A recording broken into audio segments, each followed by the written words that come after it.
Bom dia, povo lindo de Jesus, povo lindo de Deus, que a graça e a paz esteja contigo, no seu lar, na sua casa, para todos que estão aqui presentes, aleluia. Sempre é um motivo de muita alegria poder compartilhar da palavra do Senhor, e nesse momento não vai ser diferente. Tenho certeza que Deus vai falar contigo. Abra seu coração aí, onde quer que você se encontre, e deixa Deus falar ao seu coração. Hoje iremos falar um pouco sobre Hebreus 9, aleluia, Deus seja louvado. Hebreus 9, toda a honra e toda a glória a ti, Senhor. E vamos, esse capítulo ele tem exatamente 28 versículos, e vamos dividir em partes, ok? Conforme a gente vai fazendo a leitura, vai explanando um pouco sobre cada assunto tratado, em nome de Jesus. Deus seja louvado. Versículo 1 em diante diz assim: a primeira aliança tinha ordenanças para o culto em um santuário terreno, pois foi erguida uma tenda em cuja parte exterior chamava lugar santo. Estava o candelabro, a mesa e os pães consagrados. Mas atrás do segundo véu estava a tenda que se chamava lugar santíssimo, ou lugar santo dos santos, que continha o altar de ouro para o incenso e a arca da aliança, toda coberta de ouro. Nela estava o vaso de ouro com o maná, a vara de Arão que tinha brotado e as tábuas da aliança. Sobre a arca estavam os querubins da glória cobrindo o propiciatório. Mas não falaremos disso agora em detalhes, né? Aqui o autor, ele fecha aqui um detalhe, né? Assim, colocando uma visão panorâmica sobre o tabernáculo, né? Que era dividido em três partes, na verdade, né? O átrio, onde todos os homens podiam circular; o lugar santo, onde os sacerdotes faziam ali os seus momentos de adoração, o seu momento de consagração; e o lugar santíssimo, o lugar santo dos santos, onde o sumo sacerdote apenas uma vez por ano poderia adentrar, fazendo um sacrifício por si mesmo e para o povo. Então não vamos entrar em detalhes, aqui é um outro estudo para um outro momento, mas só para você, né, se localizar aí do que nós estamos falando. Esse tabernáculo que foi dado as diretrizes a Deus para Moisés lá atrás, né, no início, lá em Êxodo, lá em Êxodo, aqui, né, o escritor de Hebreus ele vem mostrando, né, um pequeno detalhe sobre como funcionaria essa diretriz, né, e que estava atuando até aquele presente momento. Já do versículo 6 ao versículo 10, né, ele entra aqui numa outra dimensão. Estando essas coisas assim preparadas, os sacerdotes estavam continuamente na primeira tenda, a fim de realizar os atos do culto. Mas na segunda tenda, né, que seria o lugar santo, o lugar santíssimo, melhor dizendo, somente o sumo sacerdote entrava uma vez por ano, nunca sem sangue, a qual ele oferecia por si mesmo e pelos pecados do povo, cometido por ignorância, por ele, por si mesmo, né, e pelo pecado de ignorância do povo.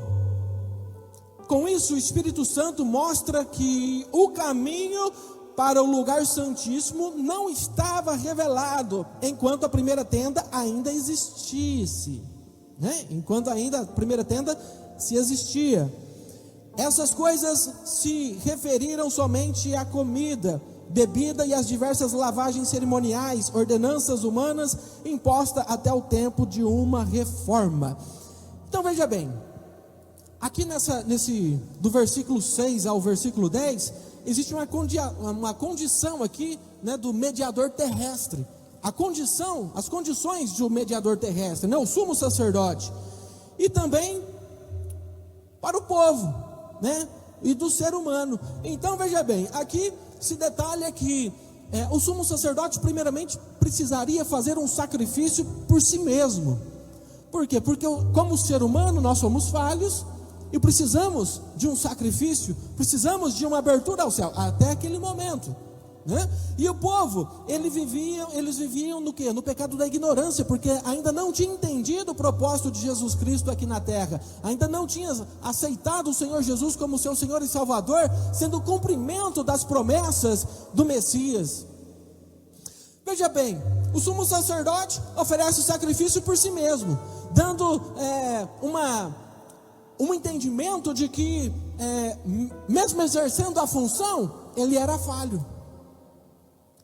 Ele era falho e precisava também estar incluído nesse pacote para a remissão de pecados.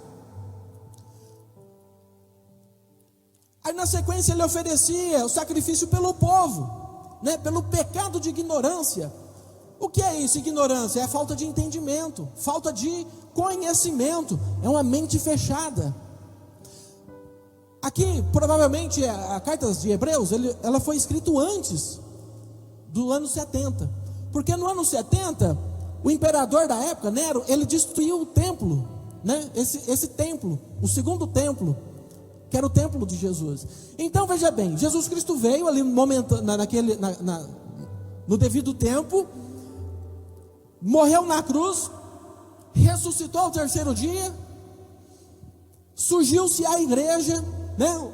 Tem Pentecoste, o Espírito Santo veio, Jesus subiu, o Espírito Santo veio, mas ainda assim, boa parte dos judeus, eles ainda não tinham aceitado Jesus como seu Senhor e rejeitado Ele como seu Messias. Então eles continuavam a fazer esse tipo de sacrifício dado pela lei de Moisés. Eles continuavam ainda exercendo a velha vida, não aceitando a nova oportunidade que Deus vos tinha dado. Entenda onde o Espírito Santo quer te conduzir nesse momento. Então eles estavam agindo na sua ignorância, pela falta de entendimento, por ter uma mente fechada. No versículo 8, aqui nos mostra, né, que vem falando que no versículo 8, nos diz assim: o Espírito Santo mostra que o caminho para o lugar santíssimo não está revelado, enquanto a primeira tenda ainda existia. Né? Isso mostra que o Espírito Santo ainda não tinha se manifestado para aqueles que continuam na primeira prática, no primeiro tabernáculo ainda, que continuava ainda erguido, nas velhas práticas, no velho caminho, no mesmo estilo de vida. Olha o Espírito Santo trazendo para os dias de hoje. Naquela época eles tinham rejeitado o Senhor Jesus como seu Messias e continuavam então praticando a sua adoração segundo a lei, segundo o que Moisés tinha determinado. Continuavam na velha vida, rejeitando o novo de Deus. E quantas vezes na nossa vida nós passamos por isso, querendo viver a velha vida, querendo continuar nos velhos hábitos, querendo continuar com as velhas práticas, continuando presos dentro de um sistema religioso. Porém, a consciência continua cauterizada, sem o aperfeiçoamento. Como ele vem dizendo, né, no versículo 9: isso é uma figura para o tempo presente. Segundo ela, quanto à consciência, né, que até então eles estavam, o pecado era de ignorância, que está falando aqui desse entendimento. Quanto a essa consciência, as ofertas de sacrifício que se oferecem não podem aperfeiçoar para prestar o culto. Então, estavam presos ainda dentro de um sistema religioso, porém a sua consciência continuava cauterizada, sem esse aperfeiçoamento no qual o Espírito Santo nos veio trazer. E muitas vezes nós agimos assim. Mas olha só o que a palavra de Deus nos diz, João 16, 7-13: mas eu vos digo a verdade, convém-vos que eu vá, porque se eu não for, o Consolador não virá para vós outros. Se porém eu for, eu vos enviarei. Quando ele vier, convencerá o mundo do pecado, da justiça e do juízo. Do pecado, porque não creram em mim. Da justiça, porque eu vou para o Pai e não me verei mais. do juízo, porque o princípio deste mundo, porque o príncipe deste mundo já está julgado. Tendo ainda muito que vos dizer, mas vós não podeis suportar agora. Quando vier, quando o Espírito Santo, o Consolador vier, porém, o Espírito da verdade, ele vos guiará em toda a verdade, porque não falará por si mesmo, mas dirá tudo o que tiver ouvido e vos anunciará as coisas que hão de vir. Então Jesus, antes, ainda quando estava em vida, ele disse: olha, é preciso que eu vou para as minhas origens, para então liberar o Espírito Santo, o Espírito da verdade, que mostrará o caminho, que trará o entendimento, que abrirá as vossas mentes. E o povo daquela época o rejeitaram, por isso ainda continuavam nas velhas práticas. Isso me dá a entender que todas as vezes que nós continuamos agindo com as velhas práticas, estamos inibindo a ação do Espírito Santo, o Espírito da verdade em nossas vidas, e aniquilando, anulando o sacrifício da cruz do Calvário.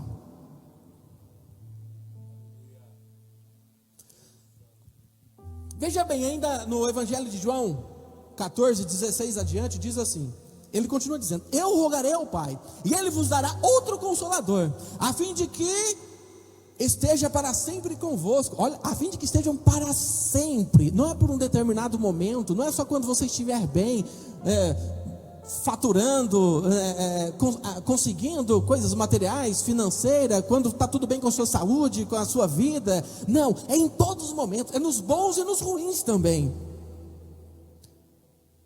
A fim de que esteja para sempre convosco o Espírito da verdade, que o mundo não pode receber, porque não vê e nem o conhece. Então aqueles que outra hora rejeitaram Jesus como seu Salvador, seu Messias, assim nós agimos muitas vezes nos dias de hoje, porque nós não o reconhecemos e não o conhecemos também. Aí ele vai falar: mas vós conheceis, porque Ele habita convosco e estará em vós. Mas se você verdadeiramente entregou a sua vida a Jesus, se você verdadeiramente se entregou a Ele, aceitando como seu Senhor e Salvador, o Espírito Santo habita em ti. Aleluia. Não vos deixarei órfãos, diz, aqui Jesus dizendo: voltarei para vós, ainda por pouco, e o mundo não me verá mais. Vós, porém, me vereis, porque eu vivo. Vós também me vereis. Naquele dia, vós conhecereis que eu estou no meu Pai, e vós em mim, e eu em vós. Aquele que tem os meus mandamentos os guarda, esse é o que me ama. E aquele que me ama será amado de meu Pai. E eu também o amarei, e me manifestarei a Ele. Ei, deixa o Espírito da verdade entrar na tua vida, deixa Ele abrir a sua mente, abrir os seus olhos espirituais, te trazer o entendimento, para que então você possa compreender, entender o agir de Deus na tua vida. Muitas vezes você não entende o que está passando, o que está acontecendo, porque você está focado com seus olhos naturais, você está focado nas coisas naturais dessa terra, nas coisas terrenas. Ei, mas você precisa deixar fluir dentro de você esse homem espiritual que existe dentro de ti, porque as coisas naturais se discernem naturalmente, mas as coisas espirituais somente as pessoas espirituais conseguem ter esse entendimento e esse discernimento. E é disso que nós estamos falando hoje, que o povo daquela época estava rejeitando Jesus porque eles fecharam para a ação do Espírito Santo. Que você não faça isso no dia de hoje, que você não venha fechar o seu coração, que você não venha fechar o seu entendimento, mas que você possa ser cheio agora, pleno da graça, que essas escamas dos seus olhos possam cair e você possa ver a mão de Deus sobre ti, cuidando, guardando, protegendo e te dando a direção que você tanto necessita, em nome de Jesus. Muito bem, Na sequência, versículo 11 e 12, o escritor ele vem dizendo assim: mas Cristo, vindo como sumo sacerdote dos bens já presentes, por meio do tabernáculo maior e mais perfeito, não erguido por mãos humanas, isto é, não desta geração, e não por meio do sangue de bodes ou novilhos, mas por seu próprio sangue, entrou de uma vez por todas no lugar santíssimo, e obteve a eterna redenção, e obteve a eterna salvação. Eu quero falar um pouquinho aqui dessa eterna salvação, do que Cristo conseguiu, adquiriu, conquistou através dos seus atos. Veja bem, João 3:16 em diante nos diz bem assim: porque Deus amou o mundo de tal maneira que deu seu Filho unigênito, para todo aquele que nele crê não pereça, mas tenha a vida eterna. Portanto, Deus enviou o seu Filho ao mundo, mas não para julgar o mundo, mas para que o mundo fosse salvo por meio dele. Ele não veio para julgar o mundo, mas ele veio para que o mundo fosse salvo através dele. Ele veio ser o mediador. Ele veio trazer a reconciliação da intimidade que outrora tinha sido perdida, porque o pecado entrou no mundo, e todos pecaram estão destituídos da glória de Deus. O pecado afasta o ser humano da presença do Senhor. Pecado, fruto das trevas, e Deus é luz. Trevas e luz não se combinam. Quem nele crê não é julgado, e o que não crê já está julgado, porquanto não crê no nome do unigênito Filho de Deus. O julgamento é este. Qual é o julgamento? Que a luz veio ao mundo, e os homens amaram mais as trevas do que a luz, porque as suas obras eram más. Pois todo aquele que pratica o mal aborrece a luz e não se chega para a luz, a fim de não serem erguidas as suas obras, enxergadas as suas obras. Quem pratica a verdade aproxima-se da luz, a fim de que suas obras sejam manifestadas, porque feitas em Deus. Aleluia. Então o Senhor trouxe essa eterna salvação. Jesus adquiriu essa eterna salvação por amor de mim, por amor a você. Ele decidiu fazer isso, aproximando novamente o ser humano da presença do Senhor. Aleluia. E que nesse dia, nesse momento, você possa sentir esse amor de Deus sobre a sua vida, que nesse momento você possa ser coberto com esse amor, que é a palavra de Deus que é indescritível, que a palavra de Deus diz que não há palavras para expressar, para medir o tamanho desse amor. Aleluia. Ele veio para nos resgatar, para nos dar essa eterna salvação. Na sequência, do versículo 13 ao 22, o escritor ele vem destacando a importância do sangue, o porquê que os sacrifícios tinham que ser sangue, porquê que Jesus precisava então derramar o seu sangue.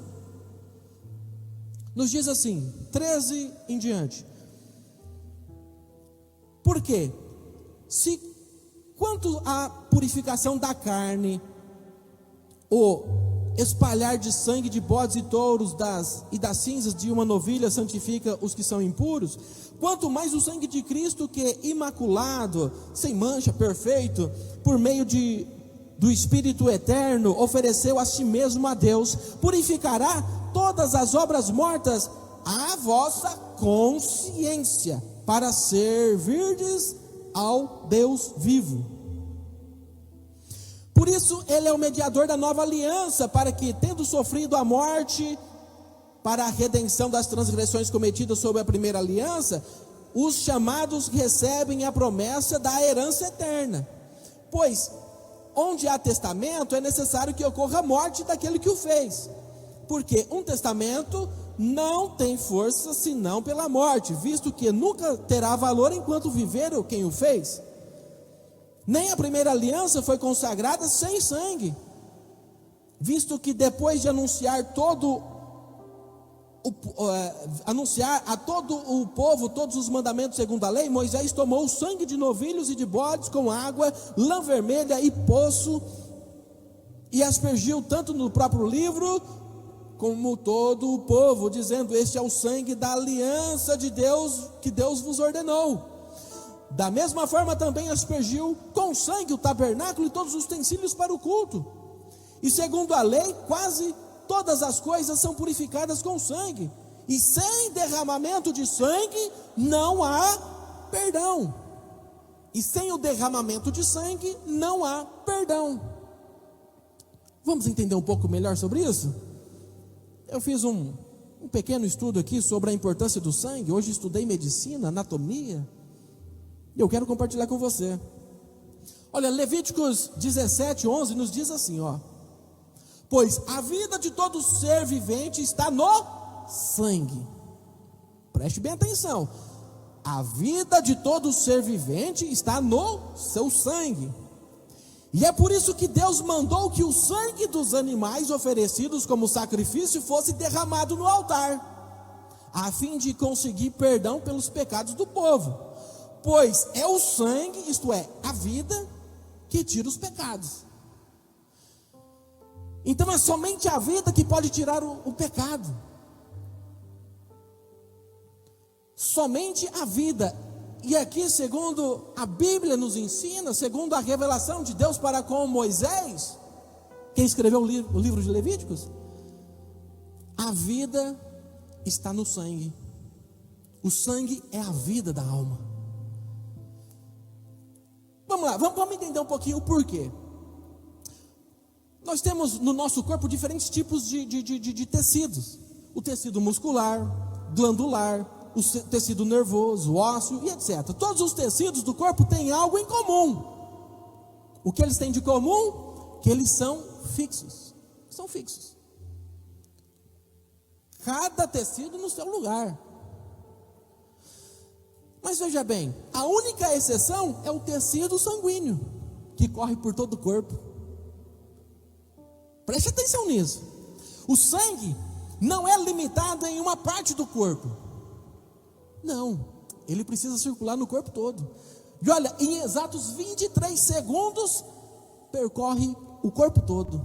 23 segundos, aquela mesma parte do sangue ali, né? Fica girando, certo? Mas aquela mesma parte, 23 segundos, percorre o corpo todo.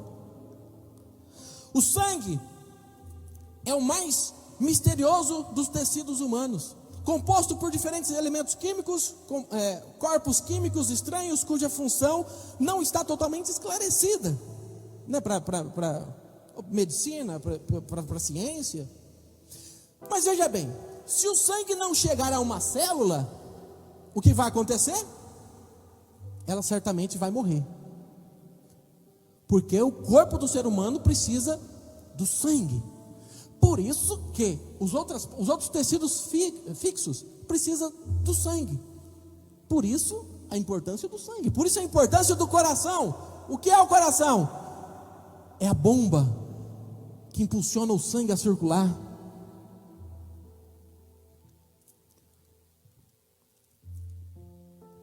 Pois a vida está no sangue. Os membros da igreja são únicos, são unidos pelo tecido sanguíneo que alcançará a cada um. Olha só a importância do sangue, do sacrifício de Jesus Cristo, o sangue derramado de Cristo Jesus. Os membros da igreja são unidos pelo tecido sanguíneo que alcançará cada um. O corpo, né, Paulo dessa explicação, que o corpo tem várias funções, mas o cabeça é Cristo. E o que nos torna, mesmo o corpo ter várias funções, mas ele está ligado à cabeça que é Cristo. E somos igrejas, corpo de Cristo, ligados pelo seu sangue que foi derramado. Estão compreendendo? Amém? Amém por isso? Veja só, o único remédio para a morte, então se torna o quê? A vida. Outra hora a morte entrou no mundo. Vou explicar daqui a pouquinho. Então, essa morte precisava de vida novamente. A vida está no sangue. O sangue precisa ser novamente sem pecado e incorruptível. Ninguém da raça de Adão poderia fazer isso, porque a descendência humana caiu.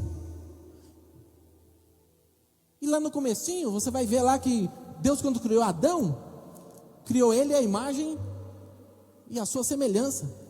Mas se você correr um pouquinho mais lá, você vê quando Adão for gerar os seus filhos, lá a Bíblia fala e é bem clara, e Adão gerou seus filhos segundo a sua semelhança. Que semelhança é essa? A semelhança caída, decaminada. Quando o homem pecou, algo aconteceu no seu sangue, pois a vida está no sangue, como já dissemos aqui, né? Como já disse. O sangue de Adão se tornou corrupto, sujeito à morte. Para remir esse pecador morto, a vida deveria ser colocada de novo. Então, ou seja, precisava fazer uma transfusão de um sangue puro, para a raça humana voltar a ser, né, pura, longe do pecado.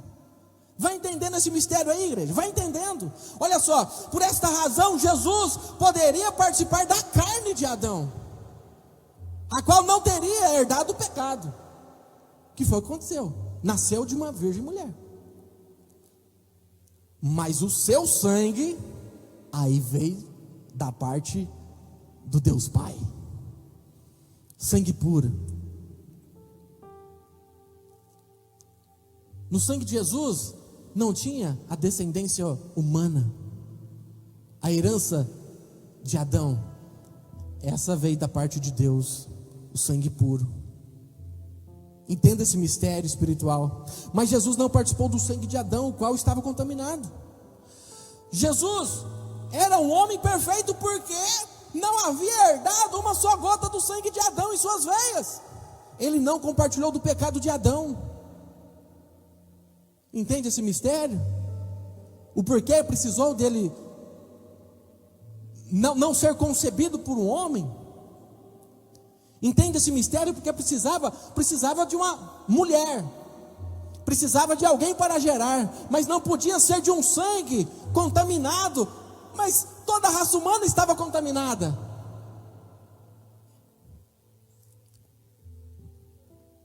Aleluia. O sangue é o único tecido no qual é ilimitado, e no seu movimento dentro do corpo, quase todos os tecidos são fixos, né? Mas eles permanecem onde estão.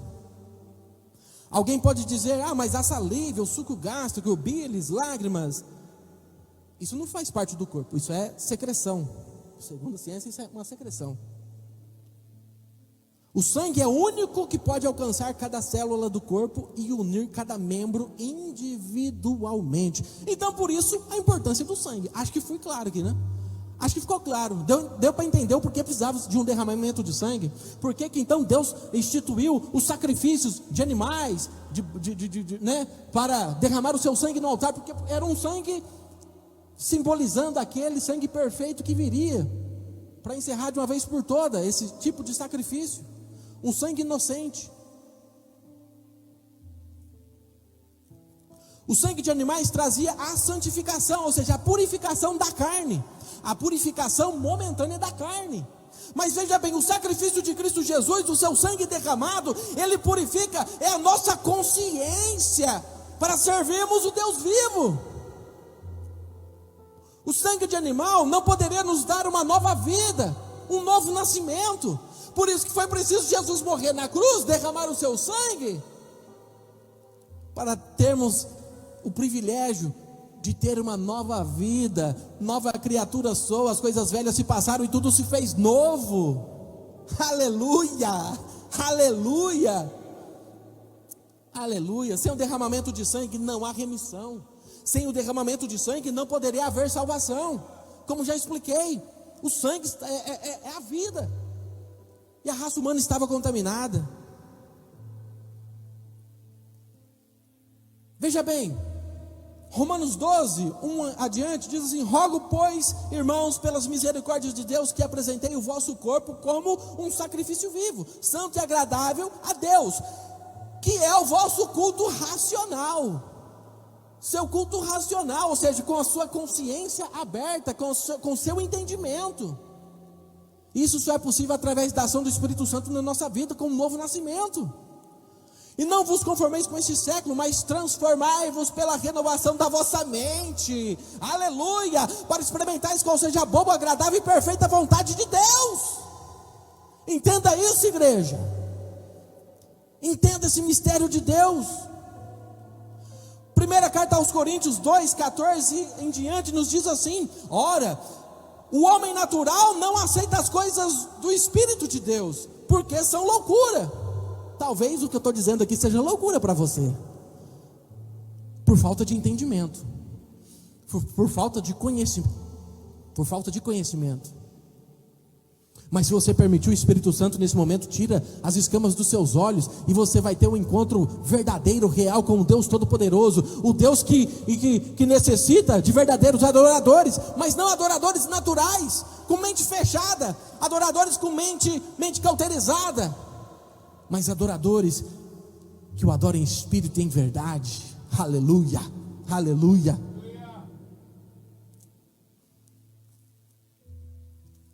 Então veja bem, ora, o homem natural não aceita as coisas do Espírito de Deus, porque são loucuras, e nem pode entendê-las, porque elas se discernem espiritualmente. Porém, o homem espiritual julga todas as coisas, mas ele não é julgado por ninguém. Pois, quem conheceu a mente do Senhor, para que possa instruir? Nós, porém, temos a mente de Cristo Jesus. Nós, porém, temos a mente de Cristo, como já detalhei aqui em algum momento. Aleluia, Deus é lindo demais. Então por isso se fazia a necessidade de o derramamento de um sangue inocente, e não poderia ser sangue humano, porque a descendência de Adão estava contaminada. O pecado circulava pelo seu corpo. Por isso Jesus veio então de uma forma diferente, de uma forma milagrosa, sendo gerado pelo Espírito Santo de Deus. Aleluia. Veja bem, na sequência, versículo 23 ao 26 de Hebreus 9, o escritor vem nos dizendo algo interessante também. 23 em diante nos diz assim: porque era necessário que as figuras das coisas que estão no céu fossem purificadas como os tais sacrifícios, mas as próprias coisas celestiais com sacrifícios melhores do que esses. Pois Cristo não entrou num santuário feito por mãos humanas, figura do verdadeiro, mas no próprio céu, para agora comparecer por nós perante a face de Deus. Ele também não ofereceu muitas vezes, como o sumo sacerdote que entra no lugar santo de ano em ano, com o sangue de outro. Nesse caso seria necessário que ele sofresse muitas vezes desde a fundação do mundo. Veja bem, mas agora, na consumação dos séculos, ele se manifestou de uma vez por todas, para aniquilar o pecado por meio do sacrifício de si mesmo. Se você entendeu a parte do sangue, a importância do sangue, o sumo sacerdote todo ano precisava fazer esses rituais, precisava de muitos animais para esses sacrifícios diários. Por quê? Porque isso era somente a figura, era o rascunho do que haveria e seria eternamente perfeito. Então, na plenitude dos tempos, Jesus Cristo veio, deixando a sua glória no céu, se fazendo como o homem natural, gerado pelo Espírito Santo, concebido naturalmente, sentimentos humanos, mas porém diferente, não concebido pelo pecado, porque ele não foi concebido diante de um acasalamento de um homem e de uma mulher naturalmente. porque se isso acontecesse, o pecado estaria sobre ele, como lemos agora há pouco.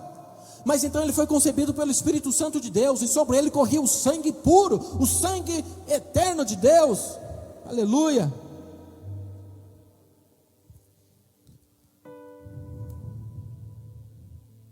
Deus seja louvado. Deus seja louvado para todos sempre. Aí Jesus Cristo fez isso, se entregou, sangue inocente, sangue perfeito, conduta perfeita, para alcançar a perfeição de seu sacrifício. Uma única vez se entregou, ressuscitou dentre os mortos, subiu aos céus, e hoje ele está sentado à direita do Deus Pai.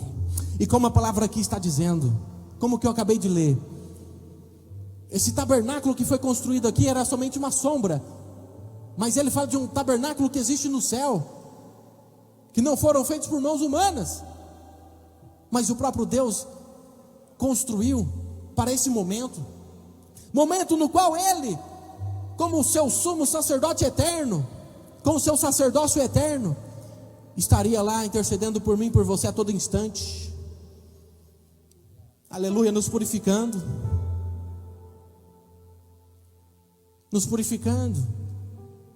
Aleluia. E olha só o que a palavra de Deus nos fala. Aleluia.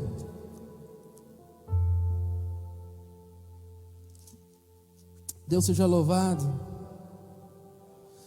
Deus seja louvado. A palavra do Senhor nos diz assim, nos escritos de João: se porventura pequeis, existe um advogado nos céus, ele é fiel e justo, e perdoará os seus pecados, e vos purificará. Aleluia. Essa é a função. Ele está lá por nós, ele está diante de Deus, é por amor a mim e a você, por amor. Romanos 8, 31 em diante. Diante de tudo isso, o que mais poderemos dizer?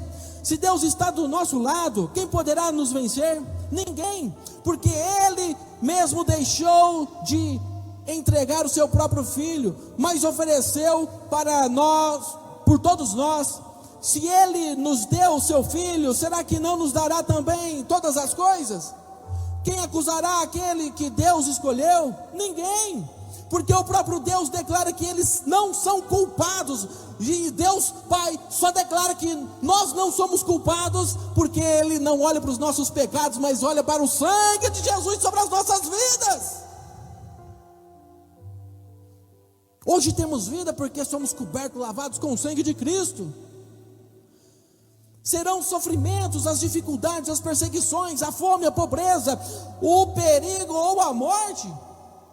Como dizem as Escrituras Sagradas, por causa de Ti estamos em perigo de morte o dia inteiro, todos os dias, somos tratados como ovelhas que vão para o matadouro. Em todas as situações temos a vitória completa por meio daquele que nos amou. Pois eu também tenho a certeza de que nada pode nos separar do amor de Deus, nem a morte, nem a vida, nem os anjos, nem as outras autoridades ou poderes celestiais, nem o presente, nem o futuro, nem o mundo de lá de cima, nem o mundo lá de baixo, todo o universo. Não há nada que possa separar do amor de Deus, que é o nosso, por meio de Jesus Cristo, o nosso Senhor. Que é nosso por meio de Jesus Cristo, o nosso Senhor. Aleluia. Foi por amor. Ele se entregou e hoje intercede por nós diante do Pai, por amor. Ei, talvez as dificuldades da vida venham impedir você de ver o amor de Deus sobre a sua vida, sobre a sua casa. Talvez as dificuldades que você está enfrentando não permita você perceber o amor de Deus. Mas deixa eu te falar uma coisa: Ele nunca te deixou e nunca vai te abandonar. Às vezes você pode se sentir sozinho, mas é somente uma impressão sua, porque aquele que te guarda, não dorme, nem de dia, nem de noite. Aleluia, aleluia. Versículo 27 e 28, 27 e 28 nos diz assim, encerrando aí o versículo 9: quanto a vós, a unção de que recebeste, deixa eu voltar aqui para o texto, aqui. Vamos lá, 27 e 28. E como está ordenado aos homens morrerem uma só vez, vindo depois o juízo, assim também Cristo, oferecendo-se uma só vez para levar os pecados de muitos, aparecerá a segunda vez, não por causa do pecado, mas para a salvação dos que esperam por Ele. Aleluia! Aqui tem 3 mistérios aqui que eu vou te contar, viu? Precisava é uma outra pregação. Mas vou dar só uma pinceladinha, só para aguçar você, deixar você curioso, para você pesquisar, estudar, aí no seu lar. Uma só morte, um juízo e uma segunda vez. Rapidinho, a doutrina da morte. A doutrina da morte, veja bem, Deus ele é eterno. Deus não tem começo, Deus é agora e Ele não terá fim. Às vezes é uma coisa complicada de nós entendermos, porque somos limitados, mentes limitadas, e vivemos debaixo de um tempo determinado. Mas esse negócio de tempo, dias, dia, noite, estação, hora, mês, ano, isso é coisa natural do homem, é coisas para marcação de tempo do homem aqui na terra. Deus está fora disso. Às vezes nós não compreendemos, difícil a gente entender. Sempre existiu, como assim? Não sei, quando nós estiver lá na glória, essas coisas serão desvendadas, e esse entendimento será totalmente aberto para nós. Mas Deus é eterno. Os seres espirituais, eles foram criados e são eternos, né? Os anjos e depois os demônios que se revelaram, no seu estado original eles foram criados e são eternos. Mas haverá um juízo, né? Haverá uma segunda morte para os demônios, para aqueles que se rebelaram no céu. O ser humano, ele também é a mesma coisa. Ele foi criado, mas ele foi criado para ser eterno. O ser humano foi criado para ser eterno, o seu estado original. Mas como, com a introdução do pecado no mundo, aí então entrou a morte. Como pode o ser humano viver eternamente longe da minha presença? Deus falando, como poderia o ser humano viver longe da presença de Deus, afastado? Então ele foi lá, instituiu os dias do ser humano na terra, e já pegou um cordeiro ali, e já matou, e já cobriu a nudez de Adão e Eva. E esse sangue que foi derramado já era um sinal de que precisaria de vida pura, de sangue puro, para momentaneamente as coisas acontecerem, o ser humano ter aí porções da presença de Deus até a vinda de Jesus. Então veja bem, como entrou o pecado, entrou a morte. Aí existem 3 tipos de mortes, que é a morte física do ser humano. Nosso corpo físico vai morrer, e todos passaremos pela morte, a não ser que Cristo venha, né, arrebatar a sua igreja. A morte espiritual, que é o estado condicional do ser humano. Se ele está longe da presença de Deus, ele está morto espiritualmente, como eu li agora há pouco aqui, porque o homem natural discerne coisas naturais, mas aquele que é vivo espiritualmente, que tem um discernimento espiritual, ele consegue discernir as coisas espirituais. Então, morte espiritual, que é o estado condicional, momentâneo do ser humano. Mas Cristo quer te dar vida hoje. Ei, tu que dormes, resplandece, porque Cristo te iluminará. Aleluia. E a segunda morte, essa segunda morte se dará para aqueles que rejeitaram o Senhor como seu Salvador. Como está escrito, Apocalipse 21, 6 e 8, e continuou: tudo está feito, eu sou o alfa e o ômega, Jesus dizendo, eu sou o princípio e o fim. A quem tem sede darei de beber da água de graça, da fonte da vida. Aqueles que conseguirem a vitória receberão de mim um presente. Eu serei o Deus deles e eles serão meus filhos. Mas os covardes, traidores, os que cometem pecados nojentos, os assassinos, os imorais, os que praticam a feitiçaria, os que adoram ídolos, os que são mentirosos, o lugar dessas pessoas é o lago onde queima o fogo e o enxofre, que é a segunda morte. Ei, não venha querer falar que a Bíblia está desatualizada, não. Não adianta querer falar que a Bíblia está desatualizada, que precisa modernizar para acompanhar as coisas que estão acontecendo no mundo globalizado. A Bíblia é bem clara. Esses que se qualificam nessas condições aqui, segunda morte. Não tem conversa. Apocalipse 20. Vamos falar do juízo de Deus? Falei um pouquinho aqui da doutrina da morte, só para você entender o juízo de Deus. Apocalipse 20, 11. E vi um grande trono, e aquele que está sentado nele, a terra e os céus fugiram de sua presença, e não foram vistos mais. Vi também os mortos, tanto os importantes como os humildes. Morreu, não tem dessa de qualidade não, irmão. Morreu, é todo mundo igual, é todo mundo morto.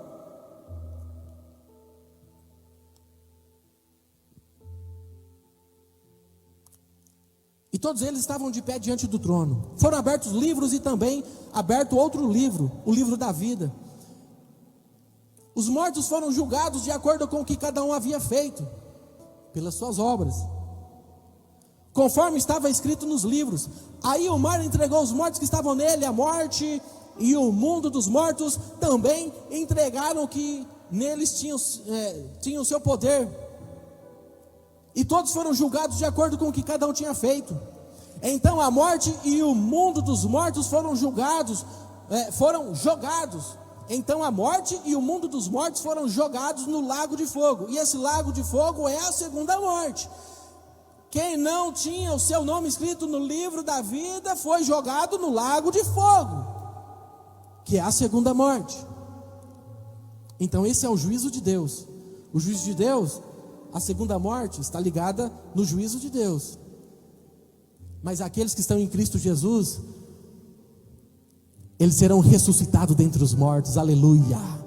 Quando a trombeta soar, ou seja, em vida ou após a morte, todos nós, primeiro os que dormem, depois os que estão vivos, ao escutar o alarido da trombeta, acontecerá uma transformação no nosso corpo, e nós seremos transformados num corpo de glória, e passaremos então, junto com Deus, a desfrutar de bons momentos nos céus, passando então aí o nosso momento da boda do Cordeiro, que é chamado. Lê a Bíblia, irmão, é muita coisa boa, muita coisa interessante aqui, que você vai ficar ligado, que você vai poder despertar aí, e não se envolver com as coisas que acontecem momentaneamente, porque a nossa vida aqui é momentânea, mas existe toda uma eternidade pela frente. Aí por fim, falei um pouco da morte, falei um pouco do juízo, mas ele também voltará. E esse voltar é antes desse juízo, tá bom? Mas só respeitando a sequência que está aqui no versículo, ele virá uma segunda vez, e não para a remissão de pecados, porque uma única vez ele morreu, e o pecado está aí o sangue de Cristo para todos aqueles que aceitaram como seu Senhor e Salvador. A salvação está aí para todos, não é para alguns, é para todos. Basta abrir seu coração e o Espírito Santo mudar a sua maneira de pensar, de agir, e você terá um novo nascimento. Você passará a ser guiado pelo Espírito Santo de Deus. E a Bíblia aqui no Novo Testamento, ela sempre nos encoraja, permaneçam firmes, porque o Senhor vai voltar para buscar a sua igreja, porque Ele prometeu que voltará. João 14, Evangelho de João 14, de 1 a 4, diz assim: não deixe que o coração de vocês fique aflito, creiam em Deus, creiam também em mim. Na casa de meu pai há muitas moradas, se não fosse assim eu vos teria dito, vou preparar lugar para vocês, e quando tudo estiver pronto, eu virei buscá-lo, para que estejam sempre comigo. Onde eu estiver, vocês conhecem o caminho para onde eu vou. Como nós conhecemos o caminho? Porque o Espírito da verdade nos dá essa direção, porque o Espírito Santo de Deus nos dá esse entendimento, essa direção. Para fechar, Apocalipse 22, escutem: venho em breve, e a minha recompensa está comigo para retribuir a cada um de acordo com as obras que praticaram. Eu sou o Alfa e o Ômega, o primeiro e o último, o princípio e o fim. Escutem, eu venho sem demora. e trago a sua recompensa, a recompensa de ter guardado de todo pecado, de ter abrido mão dos pratos maliciosos, pratos do pecado que são postos diariamente na sua presença. Mas você escolheu permanecer em mim, não quis se misturar com as trevas, com o sistema corrupto desse mundo, mas guardou o seu coração, aniquilando os seus desejos naturais do ser humano, que é pendido para as coisas dessa terra, que nos afasta para Deus. Haverá recompensa para ti. Permaneçam firmes e fortes, em nome de Jesus. Deus seja louvado, aleluia. Deus seja louvado. Toda honra e toda glória seja dada a ti, Senhor. Toda honra e toda glória seja dada a ti, aleluia.